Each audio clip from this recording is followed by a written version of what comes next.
Jiro here for Umbra Games with a review of Rayman Legends, played on PlayStation 4 for the review, but also available on Xbox One, 360, PS3, Wii U, Switch, and PC. Legends was released in September 2013 for last generation systems and February of 2014 for the current generation. It's a direct sequel to Rayman Origins, released in November of 2011.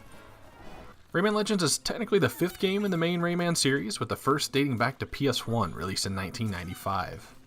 The recent Origins and Legends follow the same 2D platforming of the first, with vibrant hand-painted characters and backgrounds. Rayman and friends are awakened from their century-long forest slumber to combat nightmares and fiends that have been growing over the years. The magician from Rayman Origins split himself into 5 teensies, small blue creatures, and the crew must set out to stop them, rescue the 10 princesses, and all the other captured teensies in between. Each world in Legends is represented by a painting that can be entered to see every level within it, also represented by paintings. There are a few different level types, the majority of which are free-roaming, untimed excursions into the colorful worlds. There are also boss levels, chase levels, and musical-themed levels. As you proceed further into the game, invasion paintings will start to appear as well, which are quick time trials forcing you to find the most efficient ways through. The free-roaming levels have 10 teensies to be found in each by busting them out of their cages. 2 of the teensies in each world are a king and a queen, where a hidden challenge room must be discovered and completed. The more fast-paced levels often have 3 teensies, where you must be on the lookout and have quick reflexes to snag them on your way through. In the invasion paintings, you're rewarded with teensies by how fast you've completed the level, with all 3 being the 40-second mark. If you're trying to collect all the teensies, the game makes it collector-friendly, as the teensies will fill up a bar in the upper right positionally, meaning if you collect the first and the third but miss the second, you'll notice by the second spot being absent.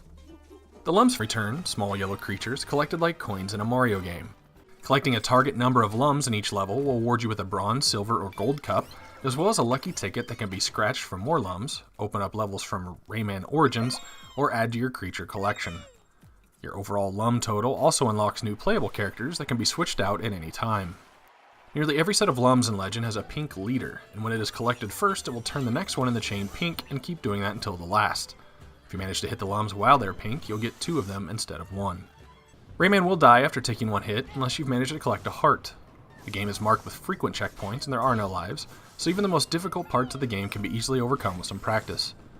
This makes Legends similarly attractive to Origins, in that the drop in and out local co-op for up to 4 players can maximize enjoyment while minimizing frustration. When a player dies in co-op, they will become a bubble that can be popped by another player punching or jumping on them. There are several levels that seem to be designed for 1 player, requiring multiple people to be in nearly exact synchronization, as a bouncy platform will go away or terrain will disappear after being traversed. The bubbled players can fall along though until someone reaches safety and can pop them. Levels continue to feature new mechanics, constantly changing the challenges in front of you, and throughout its entirety delivers fresh-feeling gameplay. One mechanic that resurges frequently though is the presence of Murphy, a small flying green guy that, while he's around, you push circle to get him to manipulate various objects in the environment. For the most part, Murphy will be on the item you need to press forward, but I'm guessing where he goes is marked by boundaries that you can't see, so treading back in levels where he's around can be difficult. In multiplayer, the player designated to control him gets a pretty complicated task, making sure platforms and cover shift to cover teammates. And with the inability to specifically control Murphy, if you get separated by those invisible boundaries, prepare to make your friends angry.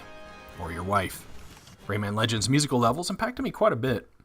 Rayman and Company's jumps and kicks to break barriers and knock out enemies are timed to covers of famous songs, and they're quite a joy to play.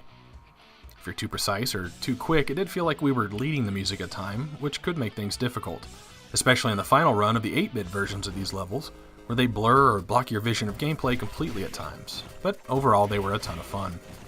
There are 120 levels total, including the remastered Rayman Origin levels. Having completed Origins not all that long ago, we weren't really inspired to play those levels again, but did manage to snag all the other teensies in the new levels, and we spent about 20 hours or so doing that.